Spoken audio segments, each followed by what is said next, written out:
Sekali lagi, Jom Channel kembali menemui anda untuk bersama kami merentasi berita-berita panas sepanjang minggu. Rentasan berita minggu ini. Calon PM9 jangan guna derita rakyat sebagai tebusan. Depani masalah orang Melayu bukan melabel. Gara-gara tweet Hana, Raja pula dilibatkan. Kenapa ayah enggan tolong GRC ini?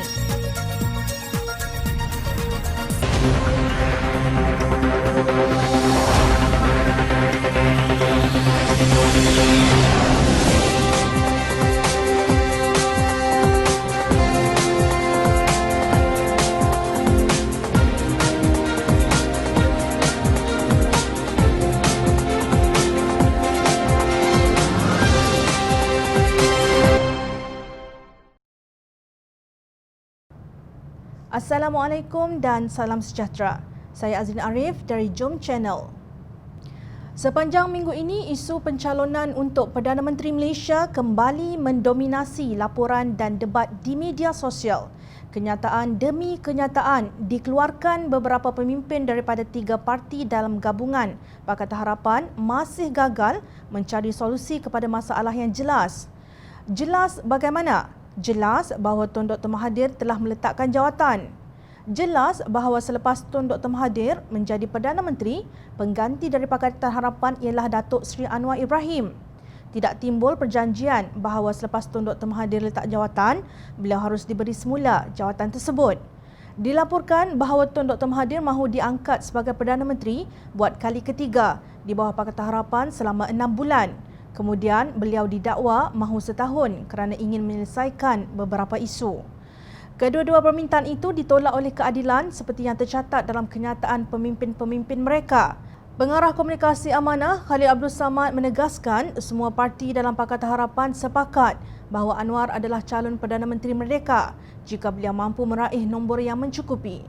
Khalid berkata keputusan perlu dibuat kerana semakin lama mereka berbalah antara satu sama lain untuk menentukan siapa bakal Perdana Menteri, semakin selesa kedudukan kerajaan yang mereka dakwa dibentuk dari pintu belakang ini.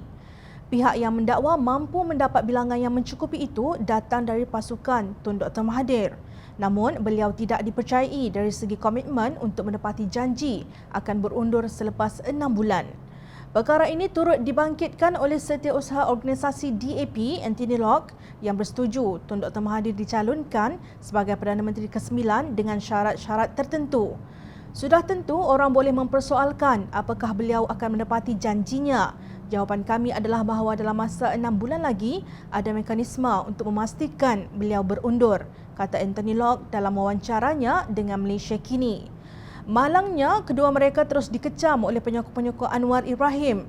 Pemerhati politik Ahmad Lutfi Osman dalam tulisannya di Malaysia Deadline berkata Tun Dr. Mahathir di hujung usia kalah kepada anak-anak didiknya sendiri, Tan Sri Muhyiddin Yassin dan Datuk Seri Azmin Ali.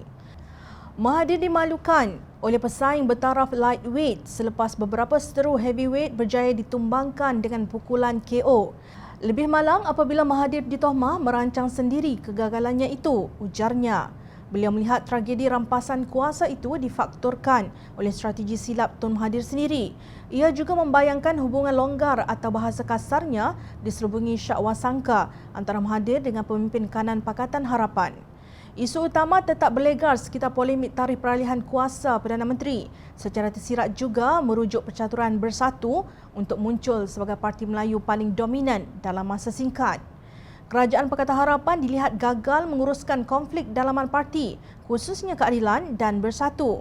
Menurut beliau, hubungan dingin antara Tun Dr. Mahathir dan Anwar dijarakkan lagi dengan peranan musuh ketat Anwar yang berada di kiri kanan bekas Perdana Menteri itu, iaitu Zahid Man Arif dan Datuk Seri Hamzah Zainuddin. Sementara Lutfi mengulas dari segi sudut punca keraguan terhadap Tun Dr. Mahathir, blogger politik Syabuddin Hussein pula berkata negarawan tersebut perlu menunjukkan keikhlasannya. Kata Syabuddin, langkah yang betul ialah Tun Dr. Mahathir mesti diajak untuk bekerjasama, berkawan dan berbaik dengan Pakatan Harapan serta menerima Anwar sebagai calon Perdana Menteri tanpa sebarang keraguan. Jika Tun dikatakan sebagai orang yang boleh mencukupkan nombor bagi mengembalikan mandat rakyat kepada Pakatan Harapan, beliau mesti berusaha melakukannya dengan keupayaan yang serupa biarpun bukan dirinya sebagai calon Perdana Menteri. Itu barulah dinamakan ada kejujuran dan keikhlasan, bukan hanya sedia mencukupkan nombor jika dirinya saja dinamakan sebagai Perdana Menteri. Kedua pemimpin harus menghentikan pertelagahan, takkan terus mahu jadikan derita rakyat sebagai tebusan. Gelaran yang menyakiti hati orang Melayu kembali ke media sosial apabila Presiden Keadilan Datuk Seri Anwar Ibrahim berkata naratif Melayu malas melukakan hati orang Melayu. Menurut beliau, banyak penulisan yang menjawab tomahan tersebut termasuk Jose Rizal, The Indolence of the Filipinos dan Syed Hussein Alatas, Mitos Pribumi Malas. Tapi masih ada ketua-ketua kita yang masih menyebut Melayu ini malas, ini melukakan. Katanya dalam satu wawancara eksklusif bersama Malaysia Kini baru-baru ini. Menurut Anwar, melabelkan Melayu malas adalah antara kesilapan taktikal yang berlaku ketika Pakatan Harapan mentadbir negara selama 22 bulan. Jeritan UMNO mengenai ketuanan Melayu diperlekeh oleh Tun Dr. Mahathir. Pada 16 Mei 2008 menerusi blognya checkdat.cc, Tun Dr. Mahathir berkata, kita boleh panggil diri kita tuan, tetapi jika kita terpaksa bergantung kepada orang lain dan kita menjadi kuli kepada mereka, memanggil diri kita tuan tidak bermakna. Beliau berhujah nasib orang Melayu ada di tangan orang Melayu. Kita tidak jadi tuan dengan mengungkit sejarah semata-mata. Kita boleh jadi tuan jika kita berani bertindak, kita sanggup menghadapi risiko, kita berusaha untuk menguasai semua ilmu dan kecekapan sehingga tidak perlu bergantung kepada sesiapa, katanya. Lebih sedekat berlalu, Tun Dr. Mahathir masih menggunakan naratif yang sama. Pada 6 September 2019, beliau menulis dalam blog yang sama. Sepatutnya orang Melayu sedar terhadap apa yang berlaku kepada mereka. Malangnya mereka tidak sedar. Sehingga sekarang pun orang Melayu masih tidak sedar. Mereka masih enggan bekerja. Ada yang dakwa orang Melayu adalah tuan. Tuan apa? Orang miskin, orang yang tidak ada kebolehan, orang yang bergantung kepada belas kasihan orang lain. Tuankah?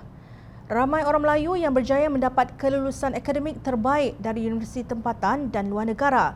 Mereka juga mendapat penghargaan di institusi antarabangsa termasuk badan yang bersekutu dengan Pertubuhan Bangsa-Bangsa Bersatu, PBB. Ramai juga yang menjadi tokoh-tokoh korporat atau menjalankan perniagaan tanpa bantuan daripada kerajaan. Kejayaan golongan elit Melayu ini menangkis naratif bahawa Melayu malas. Malangnya, dalam suasana orang Melayu sedang disumbat dengan tomahan bahawa mereka terancam, Tun Dr. Mahathir memilih untuk hadir dalam Kongres Maruah Melayu KMM yang berlangsung di Stadium Melawati pada 6 Oktober 2019.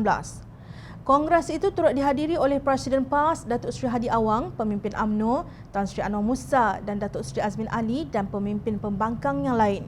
Tun Dr. Mahathir mempertahankan kongres tersebut dengan menegaskan bahawa kehadiran wakil pelbagai parti politik pembangkang adalah kerana rasa bertanggungjawab dengan pemulihan maruah orang Melayu, bukan untuk bercakap mengenai parti. Kesemua yang menjadi pengapit beliau pada hari itu kini bersama dalam rampasan kuasa yang menjatuhkannya sebagai Perdana Menteri Pakatan Harapan. Mereka bukan mahu memulihkan maruah orang Melayu tetapi lebih berminat kepada mengambil ghanimah daripada rampasan kuasa itu. Lihat sahaja bagaimana mereka memecat tokoh korporat dan profesional Melayu dari syarikat berkaitan kerajaan GLC dan agensi kerajaan dan diganti dengan ahli politik Melayu yang tidak berkelayakan. Ucapan beliau di kongres tersebut ibarat mencurah air di daun keladi. Ia tidak didengar oleh anak Melayu yang menjadi penagih dadah, mak rempit dan yang rosak akhlak. Inilah yang harus didepani oleh sebuah kerajaan yang cakna terhadap masa depan orang Melayu. Selagi pemimpin politik Melayu mengutamakan perut sendiri, selagi itu nasib orang Melayu tidak berubah. Ahli Parlimen Pakatan Harapan segambut Hanayo menafikan dakwaan bekas Ketua Pegawai Eksekutif CEO Institut Kajian Strategik Islam Malaysia IKSIM Muhammad Nasir Disa bahawa ciapannya berhubung isu perkahwinan bawah umur satu terjahan terhadap kedaulatan raja-raja. Saya tak rasuah dan tak menindas rakyat. Saya tak salah guna kuasa. Saya hormat kedaulatan raja-raja. 5 tahun saya berkhidmat sebagai Speaker Dewan Negeri Selangor, berusaha sedaya upaya untuk membuat pembaharuan legislatif bagi negeri naungan Duli Yang Maha Mulia Sultan Selangor. Saya faham bidang kuasa, jawab Hana di Twitter. Terdahulu, Muhammad Nasir dipetik Malaysia Kini sebagai berkata bahawa hal ehwal Islam tertumpu kepada Majlis Agama Islam Negeri dan Tuanku Sultan sebagai Ketua Agama. Apa yang Hanayo cuba buat menerusi tweetnya adalah satu terjahan kepada kedaulatan Raja-Raja sebagai Ketua Negeri. DAP perlu belajar hal ini, kata Muhammad Nasir.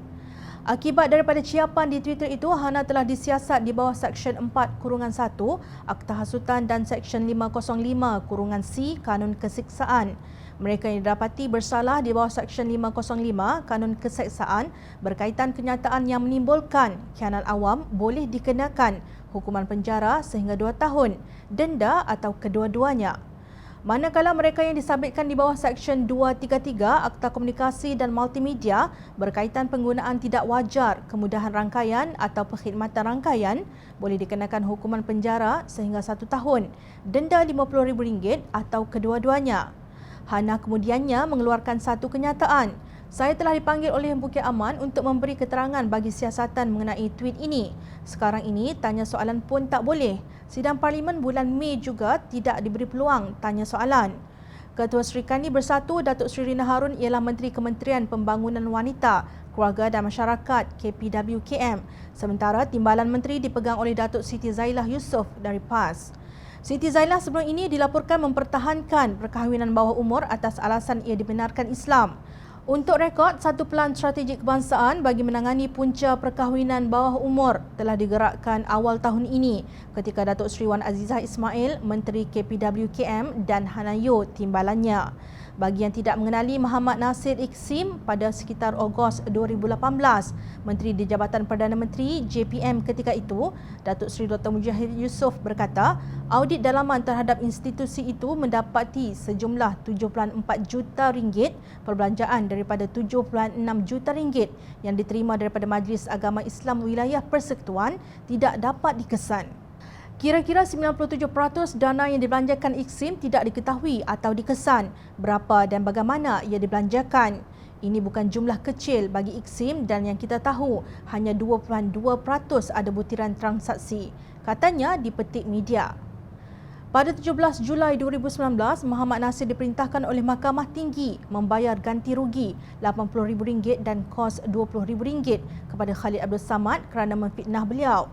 Pesuruhjaya Kehakiman Mahkamah Tinggi Rohani Ismail membuat keputusan itu selepas membenarkan tuntutan saman yang dikemukakan oleh Khalid yang diwakili Muhammad Faiz Fazil dan Muhammad Faizal Abdullah terhadap Muhammad Nasir. Tiada keterangan dikemukakan oleh pihak defendant yang menunjukkan plaintiff ada mengeluarkan perkataan fitnah menentang rang Undang-Undang Mahkamah Syariah Kurungan Bidang Kuasa Jenayah Kurungan Pindaan 2016 atau RUU 355. Oleh itu, kenyataan defendant adalah tidak benar dan menjatuhkan reputasi plaintiff, katanya. Bolehkah pemilik sikap sebegini dirujuk sebagai pakar? Ayat manakah yang dikatakan terjahan terhadap raja itu? Jangan lupa ketika pelan strategik kebangsaan bagi menangani punca perkahwinan bawah umur telah digerakkan, Tan Sri Muhyiddin Yassin adalah Menteri Dalam Negeri. Mengapa ketika itu tiada apa-apa ulasan daripada beliau? Minggu ini, media sosial kecoh dengan peletakan jawatan Presiden dan Ketua Eksekutif Kumpulan Perbadanan Nasional Berhad PNB Abdul Jalil Rashid. Sebelum itu, Presiden dan Ketua Pegawai Eksekutif Petroleum Nasional Berhad Petronas Tan Sri Wan Zulkifli Wan Arifin juga meletakkan jawatan. Hanya orang bebal saja yang berfikir bahawa peletakan jawatan mereka tiada kaitan dengan politik. Namun, lebih menggemparkan Tan Sri Noh Omar yang baru sahaja memegang jawatan sebagai pengurusi Malaysia International Shipping Corporation Berhad MISC selama 17 hari meletakkan jawatannya. Peletakan jawatan ini penuh misteri. Dalam keadaan yang kecoh dan gempar itu, Malaysia Airlines Berhad MAB pula menerima perkabaran yang buruk apabila Menteri Kewangan Datuk Seri Tengku Zafrul Abdul Aziz dilaporkan berkata bahawa kerajaan tidak bercadang untuk menyelamatkannya walaupun ia terjejas ekoran wabak COVID-19. Bekas penasihat media Perdana Menteri Datuk Kadir Jassin berkata kenyataan itu amat dikesali kalau ia berdasarkan pendirian bersama dengan Perdana Menteri Tan Sri Muhyiddin Yassin. Ayah, apa kalau dengan begitu mudah mempersetankan kebajikan puluhan malah ratusan rakyat jelata yang bergantung hidup kepada emas? Kata tokoh wartawan itu dalam hantaran di Facebook beliau. Menurut Kadir, kenyataan tersebut dalam bahasa Inggeris bolehlah disifatkan sebagai sweeping, damning and uncaring. ia bercanggah sama sekali dengan kerajaan berkebajikan. Melainkan dia hilang kesedaran sementara kerana dipukau oleh bom siam atau tetelan bahan yang memabukkan.